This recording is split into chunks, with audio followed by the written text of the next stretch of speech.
Imagínense ustedes, mira cómo amaneció ese patio congelado. Imagínense.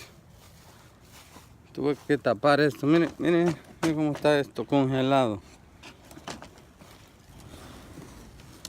Y así no hay toro que llegue a güey, Pero ahí están las matitas todavía ahí tranquilitas.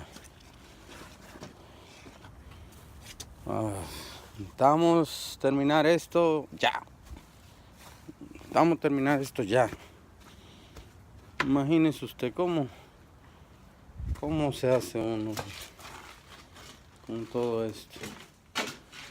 Y voy a tener que ponerle calentador a los peces. Vienen el 14 y esto está frío todavía. Ay, va a haber que darse rápido. Ay, rápido.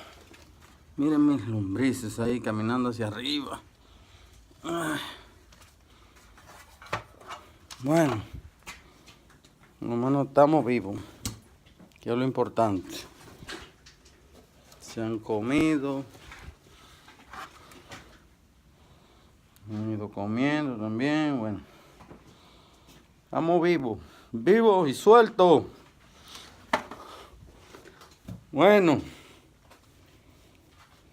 Vamos a ver hasta dónde aguanta. Pero el proyecto va.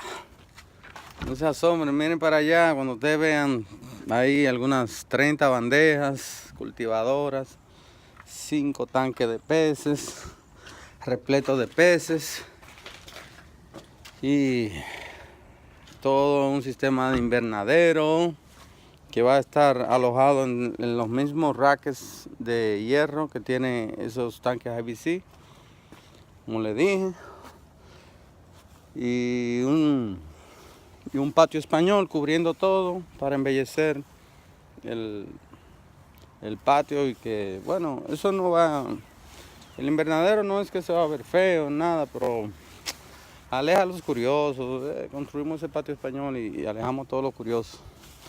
El que venga, o sea, porque realmente le interesa el proyecto y no venga a criticar, a inspeccionar, a burlar. Todos los comienzos son difíciles. Díganmelo a mí. Nada, ya ven que hemos organizado un poquito el patio antes que la vecina nos sacrifique.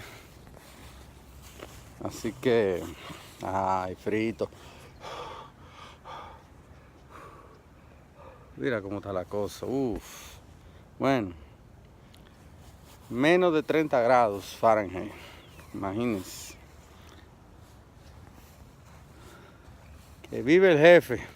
Bye.